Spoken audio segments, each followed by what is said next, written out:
What's going on, guys? Crypto Poppy here. Let's get it.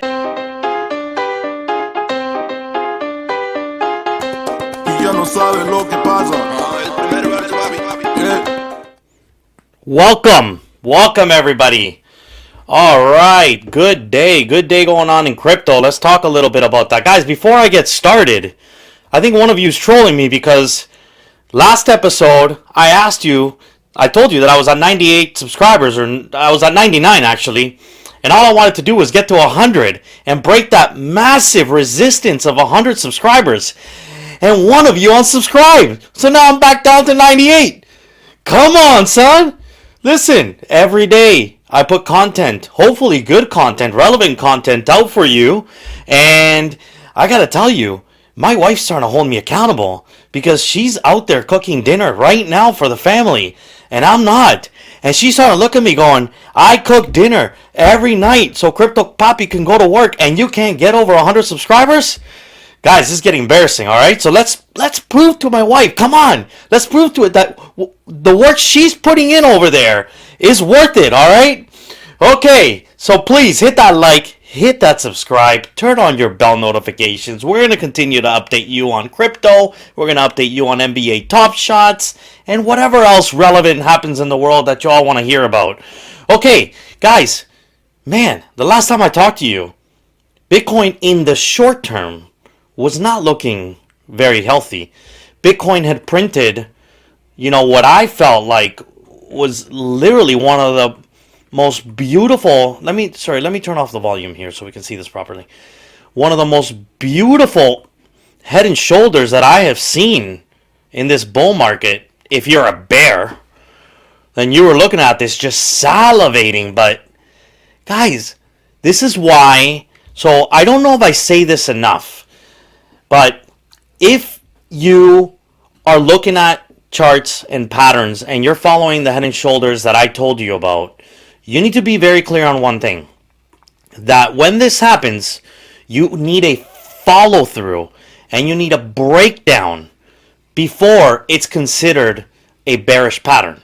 So when I'm giving you a heads up, I'm saying, hey, look, the hill is coming. You might want to slow down, but I'm not saying that you already hit the hill and you're rolling down. So keep that in mind. So what happened here was all fine and dandy. In fact, nothing happened because, man, the bulls stepped in right here, March 6th, 11 o'clock. Wow, did they step in and say, no way, we are in the middle of a bull market and no head and shoulders is going to spin me around and put me down.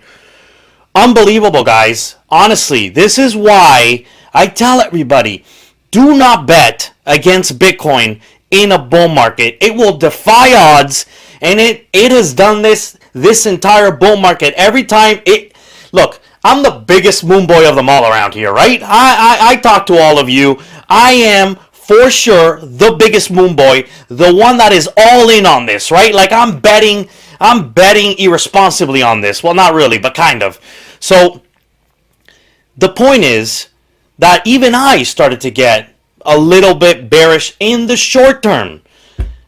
And, well, yeah, boom. Bitcoin defies the odds, breaks up from a head and shoulders pattern, and here we are above 52K, crossed through 50K, held.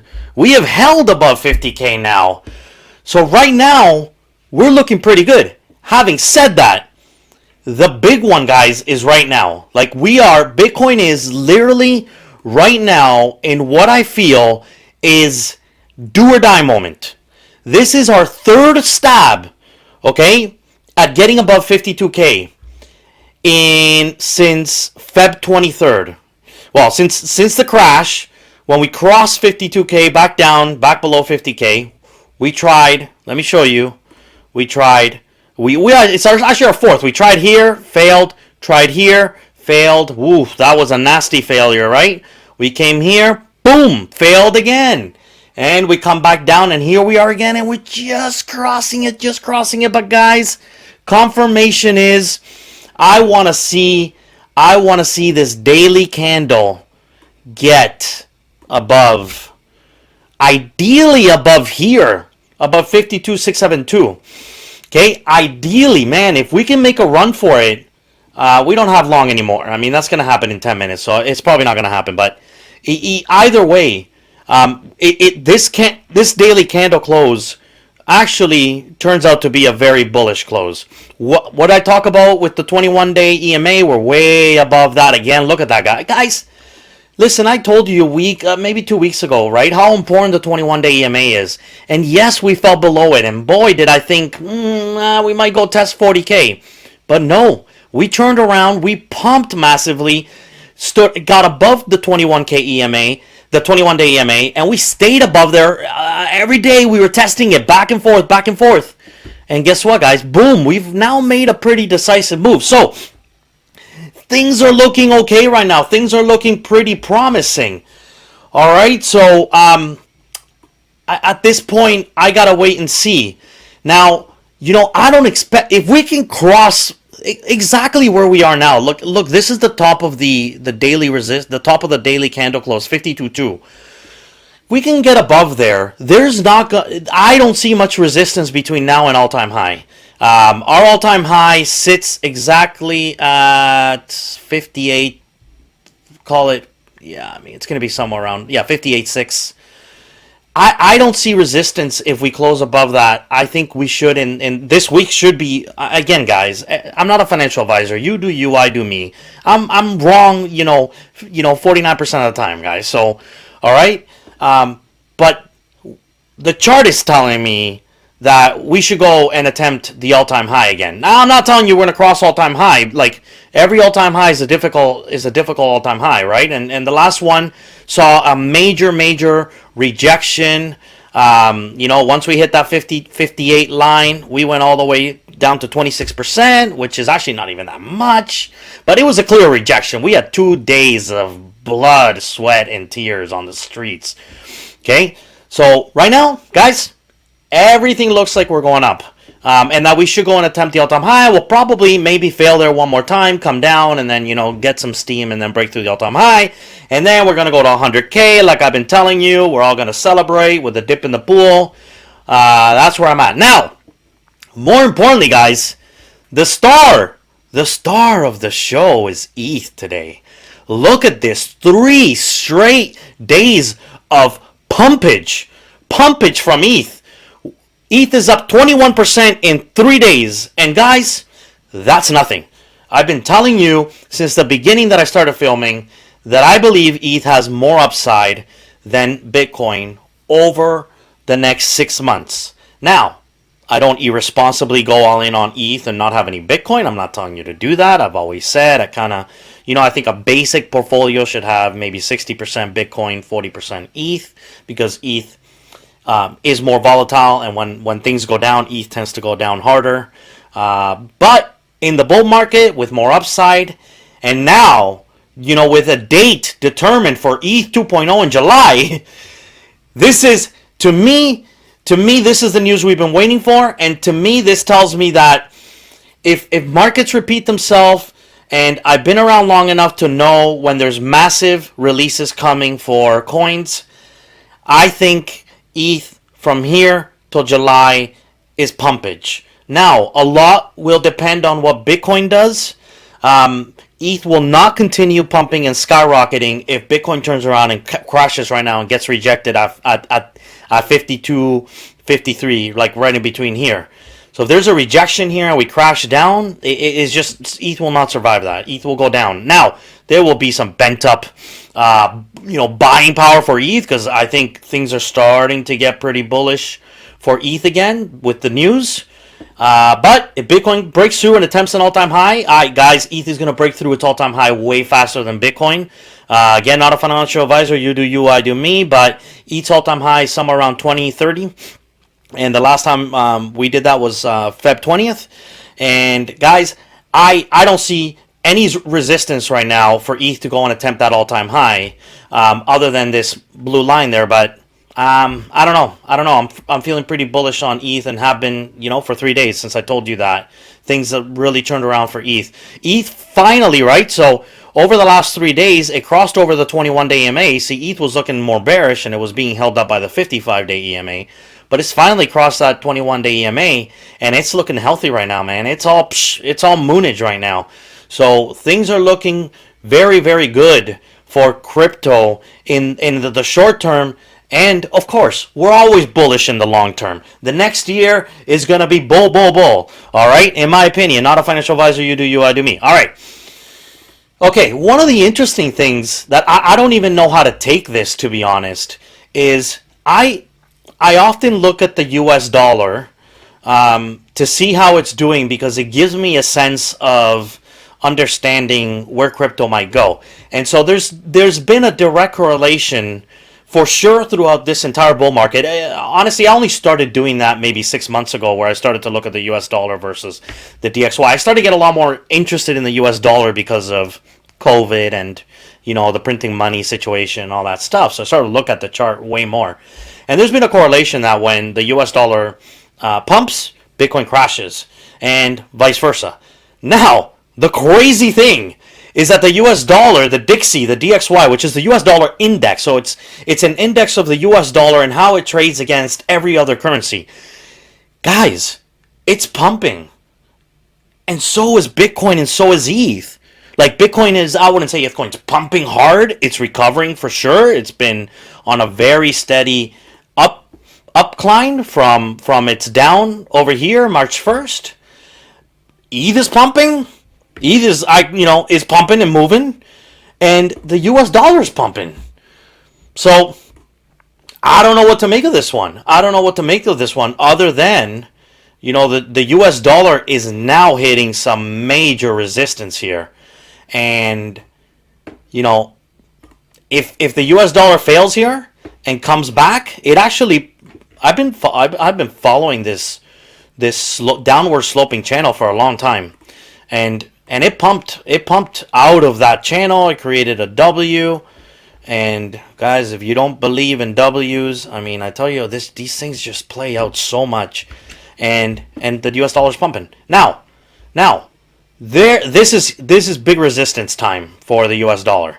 So, if this starts to come down, if this resistance gets rejected and it starts to come down, I'm going to be very, very bullish on Bitcoin and ETH.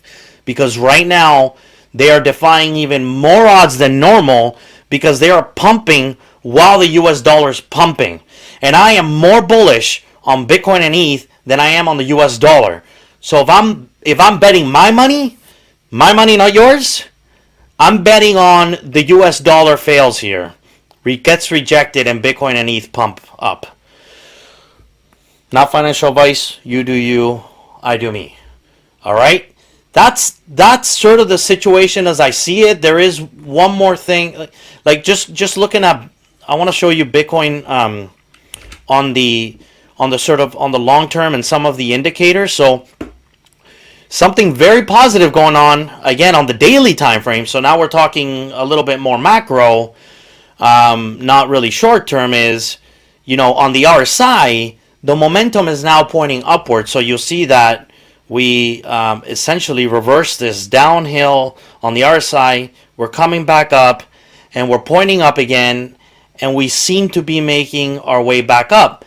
More importantly, the MACD is really looking like we might get a cross in the next couple of days. And guys, one of the very bullish signals that we look at is the cross of the MACD, so the blue line crossing above the red line, on top of the histogram here has consistently been stepping down. I bet you tomorrow it's going to look neutral. And if we start to see this, the histogram, if we start to go green above neutral, we're going to get really, really bullish and very positive. If you want to show you what I mean, look at this cross right here, right? So there's three indicators that would have told us at that time Bitcoin's going up, and boy did it go up. It went significantly, and it pumped nicely throughout this time. Just to show you, the cross happened, let's call it, I think somewhere around right here, right there, that candle, and we pumped 78%, guys. 78% the last time that we had a daily MACD cross, and price is above the histogram. So things are looking pretty good if we get that cross in the next couple days. I don't think it can happen tomorrow. I think if anything, it's the day after, unless we do major pumpage out of here. But guys, that's what I'm looking at on the daily. MACD, do we get a cross? Does this histogram cross above to the green? And guys, the last time this happened, we pumped 78%. Where would that put Bitcoin at?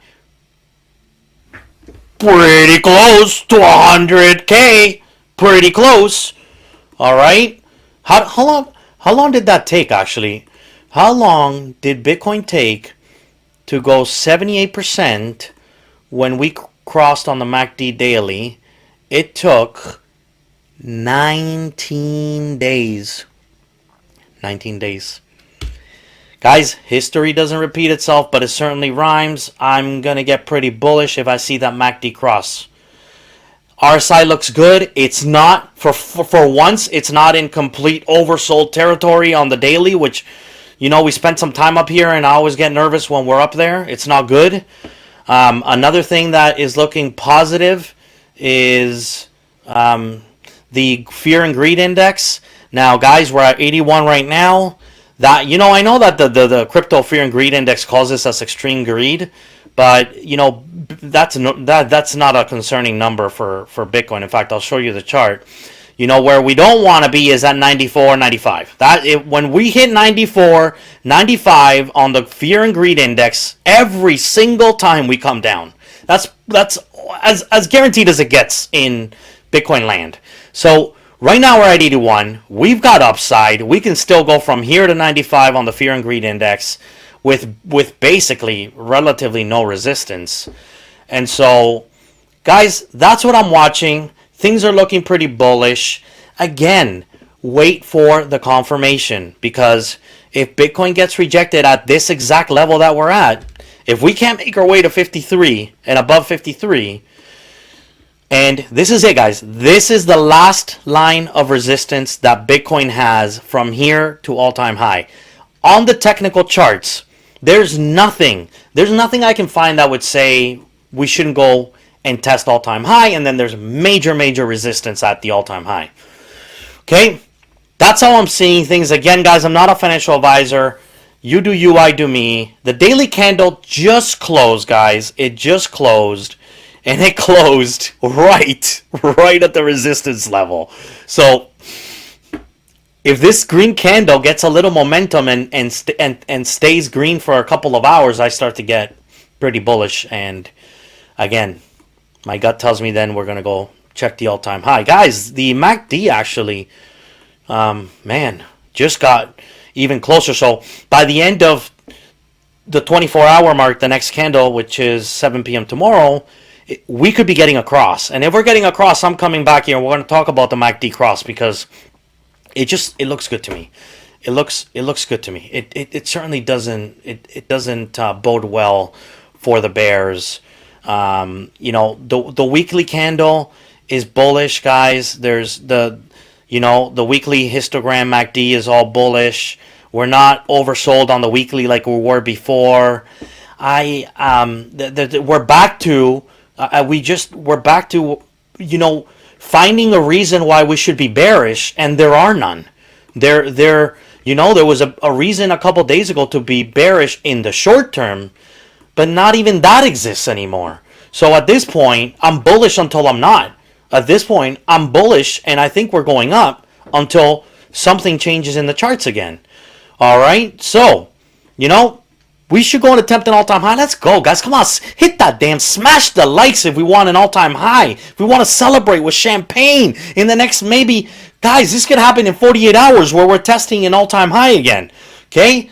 All right, ladies and gentlemen, thank you for paying attention to me, because I really enjoy doing this for you guys, and I love the comments I get. And you know, I'll be truthful, I get way more personal text messages from people that know me. I get DMs, I get private messages. I would love it if you would just put those comments on YouTube. And also follow me on Twitter, guys. I've been tweeting a lot more at CryptoPoppy10, and trying to getting way more involved in the Twitter community. All right, so I want to show you one tweet. So I want to show you something that occurred that happened to me on the weekend. So based on my that I tweeted out just when my kids got home from school, because I really want to get my kids into CryptoKitties. And so I've been thinking about how do I teach my 5, 8-year-old, and 10-year-old responsible investing and the power of saving your money. Because my kids today are in the habit of, first of all, they're born with tablets in their hands. So they're incredibly, like ridiculously technology inclined. And, but they're also being taught that when you make money, you spend it right away on, freemium apps that are convincing them to buy skins and buy this and buy that. It's all a waste of money because, yeah, sure, they can flex to their friends that I got this awesome skin, but it's about all you can do with it. There's no value in any of the currency that they're dealing with today. They buy Fortnite skins, they buy all kinds of skins, they buy Roblox stuff. I can't tell you how much money they pump into Roblox that they're never going to see again. So I've been trying to teach them a lesson through crypto because they just get it, right? About good sound investments. And you can actually put that same money that you're putting in Roblox and buy a crypto and actually make more money. And if you lose your money, well, fine. But at the end of the day, it's no different than the Roblox thing. What are you doing with your Roblox money? You're not getting that back. So I thought that CryptoKitties, if you don't know who CryptoKitties is, what they are is they were invented by Dapper, and CryptoKitties is kind of a great concept for the kids to basically grasp onto the fact that, hey, you can buy a skin. In this case, it's a kitty, and you can buy 2 kitties and you can breed them together. And if you breed them together, they make another kitty. And if they make another kitty, guess what? When you buy these kitties and you breed these kitties, you can actually resell these kitties. So you can do it for profit. You can do it not just to basically give your money to some business, but to actually get some returns. And what I'm trying to teach the kids is that investing and saving your money is very powerful, especially at their age. So enough of that rant, but the point being is that we tried to buy our first kitty. We did research in the marketplace. They now understand what are the genes that are more popular in kitties and therefore which ones might be more valuable in the future. And it's got this incredible game that we haven't been able to play yet because we don't own any kitties. And so we did everything, and then we went to buy our first kitty. And guys, check this out. This is mind-blowing. I kid you not. If you want to know why ETH hasn't gone from 700 to 10,000, like literally, like it should be, is because there's so much demand for ETH that the gas fees have skyrocketed. I've talked about this on this channel, that is ETH's biggest problem. We all know July ETH is going to fix that problem. But guys, right now, for me to buy an $18 kitty, which is what I was trying to do, I have to pay $2,000 in fees so I can buy that $18 kitty. This is mind-blowing. I tweeted this out at CryptoKitties to see how can I buy a kitty right now without spending $2,000 on ETH. And it's not like my kitty's worth $2,000 because I spent $2,000. No, those are gas fees that are burnt that I don't get back. Actually, they're not burnt. Gas fees that the miner takes and goes and congratulates himself.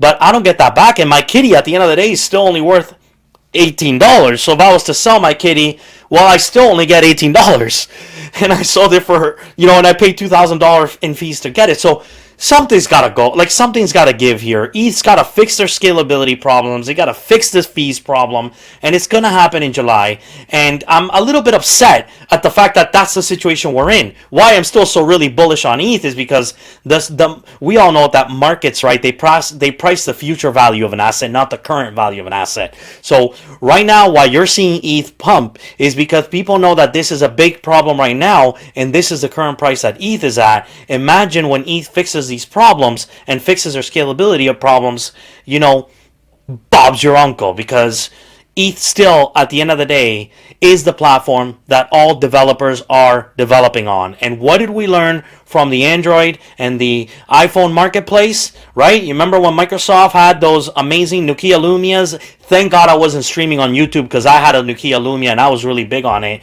But at the end of the day, Microsoft could not convince developers to develop on the platform. And what do we know about that?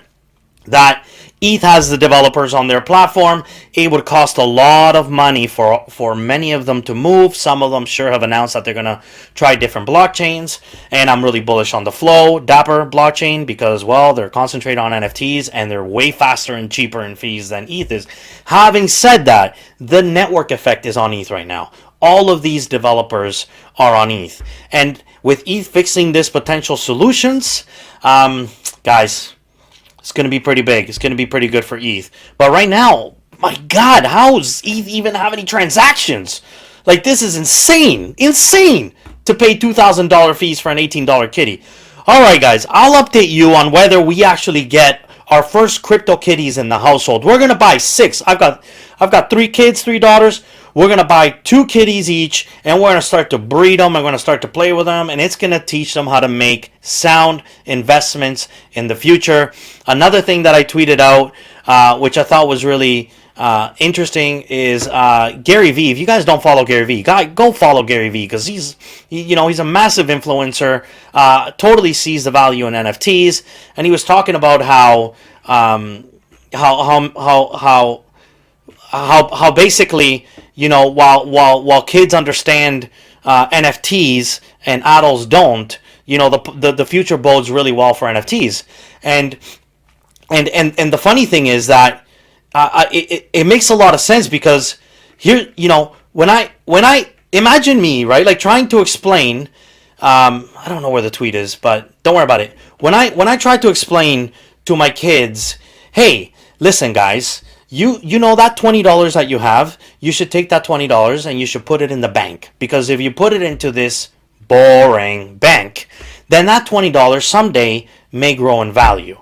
And, it just doesn't work. Kids don't get it. I never got it as a kid. No way I was putting my money in a bank and saving. I wanted to spend money and I wanted to buy things and I wanted to use my money.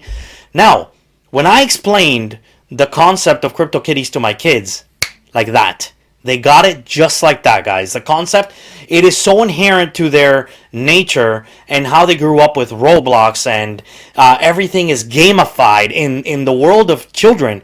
Everything is gamified. Everything they do is a challenge and a game, and so for me, how is that not a good lesson to teach your kid through using an avenue that they know how to learn? And so my kids are now bugging me about buying these kitties so they can breed them and they can resell them to make money. That's impressive, guys. Without crypto kitties, my kids don't understand investment value and don't get that you can buy a stock in the stock market in the S&P 500 and hold it for 20 years, and in 20 years you come back and it's worth 1% more than it was 20 years before that. I mean, come on, guys. So anyway, some of you, honestly, I love to hear from you. Tell me if this is bad parenting. Like, feeding my kids sort of, the way their brain is wired in terms of gamifying everything and getting them into investing through something like CryptoKitties. Some of you are going to call me crazy. Some of you are going to be like, what? You're literally telling your kids to put their money in crypto? I am. I mean, I believe in it. I believe that if they each have 1 Bitcoin right now, that they're going to be millionaires in 20 years easy. Like, to me, that's not even a concern. It's not going down, and we're not going to get to $1 million within 20 years. So they could easily be paying for their wedding and their limos and whatever else they want if they just had 1 Bitcoin right now. And I want to teach them investment and the art of investing, and I want to teach them how to buy some kitties and gamify it a little bit so that they understand it better. But guys, so while most of my friends, right now, 99% of my friends and family that I've talked to, they don't get NBA Top Shots. They're looking at that like, what? You just spent thousands of dollars on highlights? And that's the way most adults will look at it. And they think they're being rational. I get it, right? That's the way they look at it. Well, the way my kids look at it is they get it right away, immediately, without explaining anything any further because that's just how they grew up and that's what they understand. And so, anyways, let me know, guys. Am I crazy? Am I wrong? Would you not want to teach your kids how to invest in things in a way that relates to them? And like, imagine taking them right now into a bank branch and sitting down with their mask on, right? Because, they still don't even know how to operate during COVID, right? And so, imagine going to a branch and sitting beside them going, hey, this card that you have, if you put money in it, then someday it'll be more money. Really, guys? You think these kids are going to say, yeah, sure, put my money in that card that has no usability? No, guys, they're going to they get the concept of crypto way faster than anybody else does. So anyhow, I'm trying to give them a leg up, guys, because I firmly believe that, the people who are going to be fortunate 20 years from now, the kids that are going to survive 20 years from now, those that have Bitcoin now. Not the ones whose parents told them not to buy Bitcoin or not to put their money in Bitcoin. I'm dead serious, guys. I firmly believe this. So, we're gonna ride or die with Bitcoin. We're either gonna be eating ramen, 20 years from now in the back of a Pizza Hut store. Are those even open anymore? I don't even know if they exist anymore. Or, we're all gonna be living with virtual avatars and reselling our crypto to those that want to buy it at really expensive prices. So, that's my rant for today, guys. Thank you for checking in. Thanks for coming by. I'm glad I could do this today. Good day. Good day for the markets. Very happy with what we're seeing. And, look at this. All right, we're still doing good. All right. Anyway, thank you. Love you all. Checking out. Peace.